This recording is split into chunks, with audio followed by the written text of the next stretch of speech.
Бакытбеке, сизге дагы бир суроо болот да. Мисалы өспөгөн адамдар, ойгонбогон адамдар өлөрүндө баары бир ойгонуп деген сөз бар да. Сиз ошону кандай деп түшүндүрүп берсеңиз? Ойгонот, ойгонбойт деген бул кызык нерселер да. Мисалы адам кеткенде кандай кетет? Биринчи суроо да.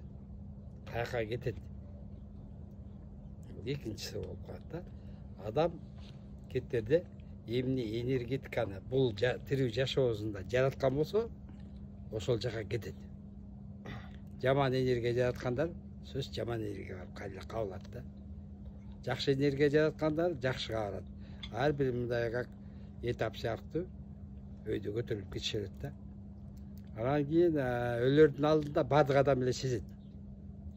Бирок сезип анын баарын аткарганга убакыт жок болот да. Ошон үчүн баягы ойгонду деген нерсе, таң буну кылмакмын, кылбай калыптырмын дейт да. Буну мындай түшүндүрөт. Силер жердеги арманды билесиңер дедим. Жерде бирөөгө жетпей калсак арман, байлыкка жетпей калсак армандар, ар кандай арман көп да жерде. Бул ааламдагы түбөлүк арман деп аталат дейт. Бул түбөлүк менен экөөнүн айырмасын көрсөңөр дейт.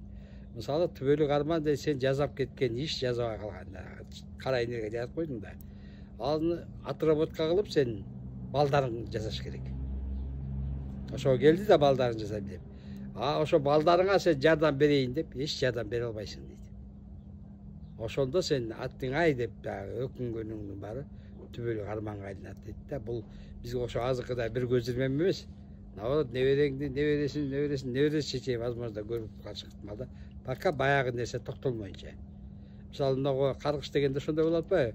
Чоң атасынан кеткен нерсеге чейин болуп калат атпайбы? Анан аларды ошол жуулгандан кийин алар эмне болуп атат? Эркиндикке чыгып атат мындай. Ошо энергия жок болгондо буларга доступ ааламга свободный болуп атат да. Ушундай нерсе экен. Анан дагы бир кызык нерсе, өлүм деп биз өзүбүз өлүмдөн аябай коркуп алганбыз да. Бул корку энергетикасы өлөм деген адамга өлбөй турсаң да сөз келет экен да. Энергия да бар. Өлөм дедиңби? Өлүмдү чакырдың, ал энергия сөз келет. Анан ал өзүнүн ишин аткарат да, ал энергиячы. Ошон үчүн кече эле ошо ордого келип атканда кече сөз болду. Да Турдал бар да бизде. Турдал небересин жубатыптыр, ошо барып калдык да. Ошол небересин жубатса да Турдалга аян түшүп атат да. Мага айтып атат, Бакыт ордодо эмнеге бир аялды талаш болуп атат дейт. Эмне ким талашып атса, бир жагында бир аталар турат дейт, жибербей дейт. Бир жагында бир аталар аны успокаивать этип атыр дейт, кеттик, аяк жыргал депчи.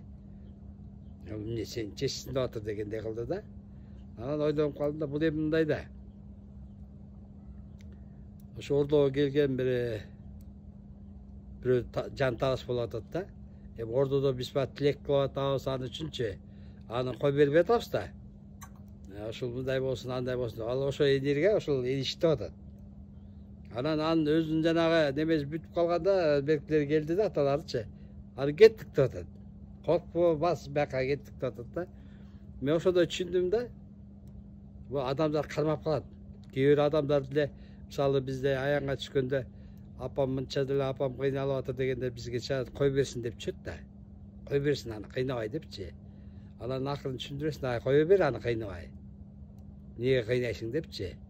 Ошо бизден урпактар барбы же ушундай кандайдыр нерсе менен кыйнап кармап калабыз да. Мисалы өлүмдү жеңил кетирбей.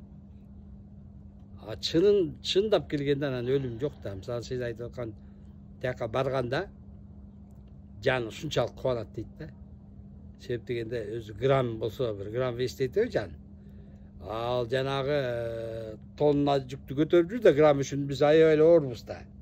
Бул жүк калганда адам ушунчалык өзүн жеңил, ушунчалык бактылуу сезет да. Бирок ал бакыт көпкө узабайт дейт. Себеп дегенде ал жасап кеткен жашоосунда энергетика ага кайрылып магнит болуп жабышып калат экен да. Ошондо анан жана ыйлайт экен да. Жанчы, ай депчи, мурун эле ушуну бияка келелек деле жок кылсам болмок дегендейчи. Ошондой эле эң бактылуу жандар деп коет экен, алар барат экен, барганда эле шыр эле ошол кубанч менен кайра кетет экен, башка бир өсүүгө кетет. Же кээ бирлер болсо ушунчалык энергия элге жакшылык кылып, жерге жакшылык кылып энергетика топтоп коет экен. Алар ошол топтогон энергияны все равно отработка кылыш керек экен да, кандай болсо дачы. Ал энергия топтолду да, жакшылыктын энергиясычы. Анан аны кайра эле жерге келет экен да, жерге келип туруп мына эми андан чоң жакшылыктарды кыл деп жана мазар болуп калып аткан ошо да. Элге мазарга барганда бала сурап барат, баарын берип атпайбы жакшылык. Ошентип мазардын ордун аткарып калышат да. Ошо энергетика. Баарын өзү жасайт адам жерде. Бакытбек, мына каргыш деген эмне? Бул деген дуа эмес да? Жок, дуа эмес. Каргыш деген ошол энергия катып айтылганда кайрадан жаралып калган бир энергия да чоңойот да. Ошол чоңоюп жүрө берет. Ал энергия же нары кетпейт, же бери кетпейт. Аны кетире турган чүнүктүү урпактар болуш керек. Ай мына эмнеден болуп атабыз? Мисалы бир үйдөн, 4 үйдөн, 5 үйдөн өлүп кеткендер болуп атпайбы? Кайдан болуп атат бул деп анан изилдей башташ керек да, ошо токтотуш керек. Ошо урпактан урпакка кетирбей, ошо энергияны жок кылыш керек да. Мисалы каргышка болуп атканда эжептешүү жүрүп атпайбы? Малдын каныначы. Ошондо эки жактан келип атат да, эки энергия чеңчи. Анан келип туруп, ошондо анан бирин бири кечирип атат да. Бирин бири кечиргенде баягы ортодогу баягы айланып жүргөн кара энергия баягы жок болуп кетет да. Эми эгерде бирөөлөрдүн укум-тукумунда ушундай каргыш бар болсо, алар бул энергияны кетирмейинче алтын нурга өтүш деле кыйын да. Кыйын, ошол жер кыйын болуп атат, себептен ал энергияны жок кылыш керек. Аны жок кылыш үчүн, например, эми муну билбей түшүнбөй жүргөндөр бар да. Эми азыр жаңга жаңгыл эле мал сойбой же башкача эмелер жокпу? Ар ким самостоятельно кылганга мүмкүнчүлүк жокпу? Жеңил болуп атат да. Самам деле каргышты кетире турган бул сүйүү. Кайра эле сен ошол сүйүүдү, ошончолук сүйүүнүн энергетикасын ата тегинге ошол эле кара күчтөрдүн баана берсең, бул жоюп жиберет да. Каргыштычы. Анан экинчи түрү учурга учурду бириктирле деп айтып атпайлыбы? Себептен учур Кудайдыкы да. Кудайдын энергетикасына каргыш жашабайт. Кудайдын энергетикасына кырсык да жашабайт да. Ошого кир деп атабыз да. Эгер адам ошого кире алса, то есть ошол десем бар жуулуп кетет да. Сон Бакытбек, ушул учурду бириктирүү боюнча кандай практика жасаш керек? Ал бул жөнүндө видео тартылган, бирок уже былтыр тартылган да. Эми быйыл көрүүчүлөр дагы эле сурашып атат да, учурга кантип бириктиребиз, кандай техника бар деп. Эң оңой жолчу. Баягы бизде грубо айтылып калат да. Артыңды кыс дегендейчи. Бул бекер бул сөз айтылбаса керек да, мында сөз майысы ошол окшойт да.